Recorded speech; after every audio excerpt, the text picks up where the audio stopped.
Hello everyone, स्वागत है आप सभी का अपने यूट्यूब चैनल पर। आज हम डिस्कस करेंगे MC salient theory of motivation.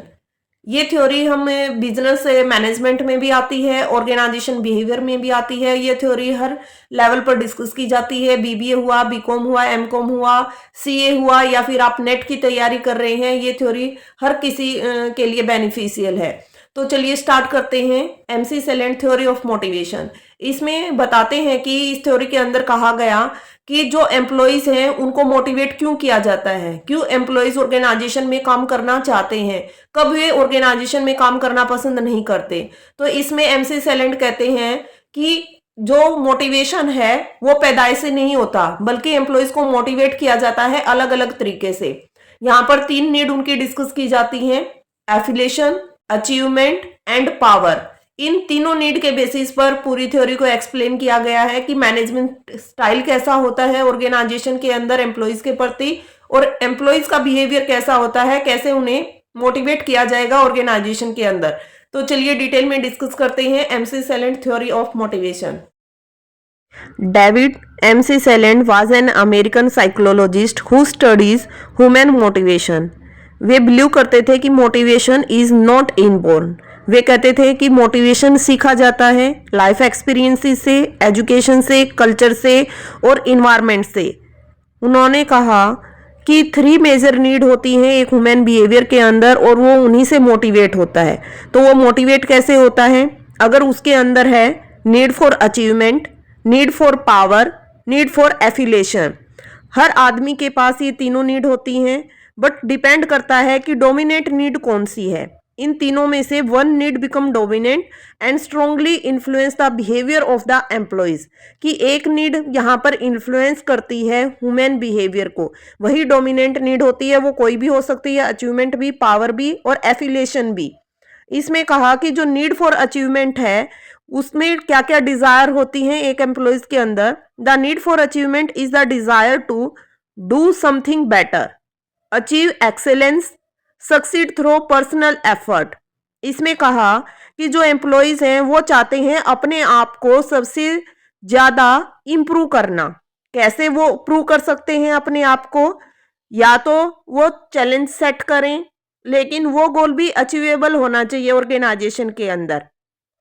Individual work करना प्रेफर करें, पर्सनल रिस्पॉन्सिबिलिटी लेना प्रेफर करें, और फीडबैक उन्हें जल्दी से मिले, इस तरीके से वो काम करें। Are not afraid of moderate risk. अगर उन्हें कुछ रिस्क भी लगता है काम से तो वो डरे नहीं, बल्कि अपने गोल के ऊपर फोकस करें। ये अचीवमेंट जो नीड होती है ये मेनली होती है टास्क ओरिएंटेड नीड, और इसी नीड के अकॉर्डिंग वो अपने गोल के और ऑर्गेनाइजेशन के गोल को अचीव कर सकते हैं।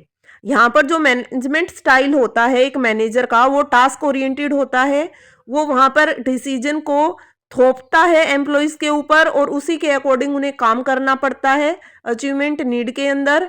फिर कहा कि जो डेलीगेशन ऑफ वर्क होता है वो कम वहां पर डेलीगेट करता है अपनी अथॉरिटी को। वर्क तो डिस्ट्रीब्यूट करता है, लेकिन अथॉरिटी डिस्ट्रीब्यूट नहीं करता, रिस्पॉन्सिबिलिटी डिस्ट्रीब्यूट नहीं करता। सारा काम खुद चेक करता है, खुद इंस्पेक्शन करता है एम्प्लॉइज का टाइम टू टाइम।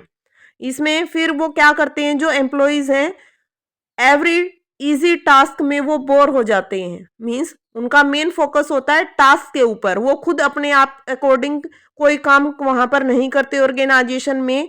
और जो एक्सट्रीमली डिफिकल्ट टास्क है उसमें फेल होने के चांसेस भी बढ़ जाते हैं।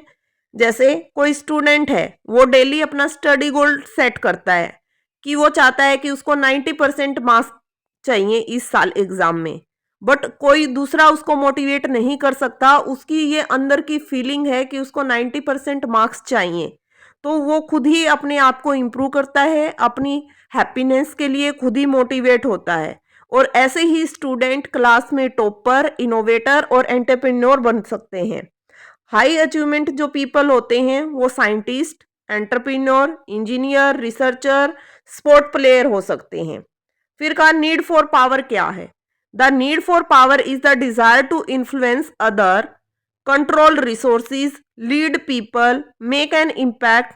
This does not always mean negative power. इसमें कहा नीड फॉर पावर के अंदर ये होता है पावर ओरिएंटेड लीडरशिप स्टाइल। जहां पर सारी पावर एक मैनेजर के पास होती है। वो एम्प्लॉइज को काम सौंपता है, इन्फ्लुएंस करता है दूसरों को काम करने के लिए, मोटिवेट करता है और हर रिसोर्सेज के ऊपर अपना कंट्रोल बनाकर रखता है। हर एम्प्लॉइज को लीड करता है कि आपको कैसे काम करना और कैसे काम नहीं करना। एक अच्छा इम्पैक्ट वहां पर डालता है एम्प्लॉइज के ऊपर कि आप काम कर पाएंगे या नहीं कर पाएंगे। जैसे personal power, control for self benefit, domination, ego satisfaction. अपने ईगो को सेटिस्फाई करना चाहता है, एम्प्लॉइज के ऊपर ध्यान नहीं देता। उसका ईगो है कि बस टास्क कंप्लीट होना चाहिए, चाहे वो एम्प्लॉइज कैसे भी करें। फिर कहा इंस्टीट्यूशनल और सोशल पावर पॉजिटिव होती है, पर्सनल पावर होती है नेगेटिव। जो पॉजिटिव पावर है, सोशल पावर, इन्फ्लुएंस करती है ग्रुप को कि वो कैसे सक्सेस हासिल कर सकते हैं अपने टास्क में। रिस्पॉन्सिबल लीडरशिप होती है, गाइड करता है एम्प्लॉयज को कि कैसे काम करना है। MC salient supported social power, not selfish power. MC salient यहाँ पर कहते हैं कि ऑर्गेनाइजेशन में एक लीडर की सोशल पावर होनी चाहिए कि एम्प्लॉयज के ऊपर भी ध्यान दे और टास्क के ऊपर भी ध्यान दे। फिर कहा हाई पावर वाले स्टूडेंट कैसे हो सकते हैं। लीडरशिप रोल को एंजॉय करते हैं, जैसे डिबेट, डिसीजन मेकिंग, रिकॉग्निशन चाहते हैं, अथॉरिटी लेना भी पसंद करते हैं। ठीक ऐसे ही ऑर्गेनाइजेशन में होता है कि एम्प्लॉयज रिकॉग्निशन चाहते हैं अपने मैनेजर से कि मैनेजर उन्हें रिकॉग्नाइज करे, अथॉरिटी दे, किसी टास्क से रिलेटेड उनकी सराहना करे कि उन्होंने अच्छा काम किया है। थर्ड पॉइंट पर आती है नीड फॉर एफिलिएशन। इसमें कहा the need for affiliation is the desire to build relationship which accepted by the others. Harmony maintain करके रखता है ऑर्गेनाइजेशन के अंदर और बिलोंगिनेंस फील होती है एम्प्लॉयज और मैनेजर के बीच में कि टू वे कम्युनिकेशन होता है। हर एम्प्लॉयज के साथ वो मिलकर काम करना पसंद करता है। फ्रेंडली ओरिएंटेड लीडरशिप स्टाइल होता है, बिहेवियर ओरिएंटेड लीडरशिप स्टाइल भी हम इसको बोल सकते हैं कि एम्प्लॉयज का जो डिसीजन मेकिंग में पार्टिसिपेशन होता है, हर काम में वो उनसे पूछकर करता है। डेलीगेशन ऑफ अथॉरिटी रहती है लीडरशिप की कि एम्प्लॉयज के साथ मिलकर काम करता है। ये नहीं कि एम्प्लॉयज किसी डायरेक्शन में जा रहे हैं और लीडर दूसरी डायरेक्शन में जा रहा है, कि जैसे एम्प्लॉयज चाहते हैं वैसे ही वो काम करना पसंद करता है ऑर्गेनाइजेशन के अंदर। अगर एम्प्लॉयज थोड़ा रिलैक्सेशन चाहते हैं काम के बीच में तो वो उन्हें रेस्ट प्रोवाइड करता है, लेकिन उसके साथ टास्क के ऊपर भी फोकस बनाकर रखता है। ये थी need for affiliation, need for power, need for achievement कि कैसे हम एम्प्लॉयज से काम करवा सकते हैं, कैसे हम उन्हें मोटिवेट करते हैं। कोई एम्प्लॉयज अपने आप मोटिवेट नहीं होता, हर एम्प्लॉयज को मोटिवेट करने के अलग अलग तरीके होते हैं। किसी को हम पैसों का लालच देते हैं, किसी को पसंद है कि वो फ्रेंडली इन्वायरमेंट चाहता है तभी वो काम करेगा ऑर्गेनाइजेशन में। कोई एम्प्लॉय चाहता है कि उसका अगर स्टेटस इंप्रूव होगा तभी उसको काम करने में मजा आएगा। कोई बहुत सारे एम्प्लॉयज ऐसे होते हैं ऑर्गेनाइजेशन में जो डर की वजह से काम करते हैं, जो पर डेली वेजेस पर काम करते हैं, वो डर की वजह से ऑर्गेनाइजेशन में काम करते हैं। अगर आपने ये काम अच्छा नहीं किया तो आपको पर वेजेस अच्छी नहीं मिलेगी, वो आपकी काट दी जाएगी। तो इस डर में भी बहुत सारे एम्प्लॉयज काम करते हैं ऑर्गेनाइजेशन में। तो हर किसी को मोटिवेट करने का तरीका अलग होता है। हम पूरी ऑर्गेनाइजेशन को एक तरीके से मोटिवेट नहीं कर सकते। यही मेन बेसिस था एमसी सेलेंट थ्योरी का कि हर एम्प्लॉयज को मोटिवेट करना अलग तरीके से किया जाता है ऑर्गेनाइजेशन में। हर एम्प्लॉयज का स्टाइल अलग होता है, बिहेवियर अलग होता है, एजुकेशन अलग होती है, काम करने का तरीका अलग होता है और उनको उन्हीं के अकॉर्डिंग मोटिवेट किया जाता है। मोटिवेशन अपने आप पैदा नहीं होती बल्कि मोटिवेट करना पड़ता है एम्प्लॉयज का।